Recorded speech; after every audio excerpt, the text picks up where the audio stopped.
Dito sa kampustuhan is all in one package talaga kasi meron silang mga carousel. Ayan. Ayan o, carousel.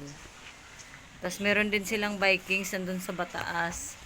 Tapos meron silang iba't ibang twist na swimming pool na ano.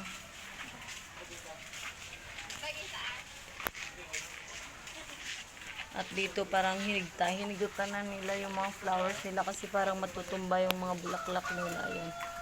So ayan, umiingay naman yung manok.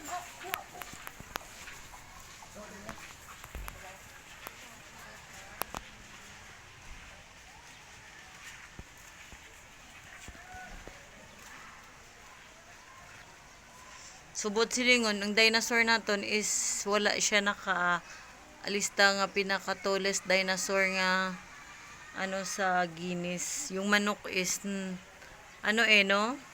So may ara pagid guro resort nga amo ni mas may taas pagid na dinosaur sa Guaguro no? Sa Guagoro. Pero Asia siya. Dire. O Asia.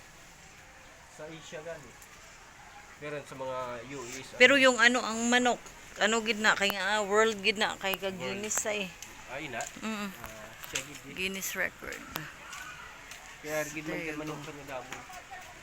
Bakulod mo eh. Hindi ba lang ginamin ko ang statwa niya na ba lang nga manok? O gani, oh. Guinness World Record na holder na. Ang title niya. Yung mga dinosaur na nakanganga mga kasangkay, akala ko ano yun. Kaya ano pala, mga basurahan pala. Ito ang ganda oh. Ang cute ng kanilang ano, disenyo.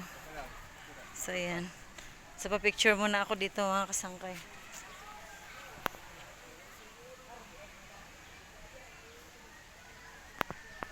So ayan mga kasangkay.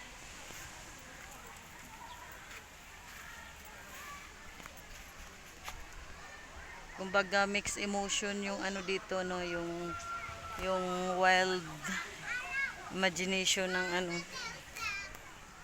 Wala, natumba yung lollipop ni ano. Yung lollipop nila natumba. Ayan.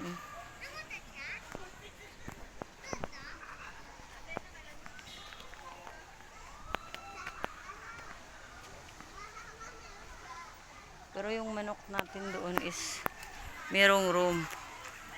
Pero dito hindi nalagyan ng room. Wala nila na paminsaran ng butangan room ang dinosaur no? Wala. Dinosaur lang gid niya. Ang manok may room na sa ilalim. Ang ari wala no? Oo. Dami tayo sa mayara man eh. Makakaan ba? So ayan. Grabe no. Tapos Sabi ayan. ko nagubati sa ano, wala mang gali. Agi ba tumba lang naguro ya. Sa agid duro nito na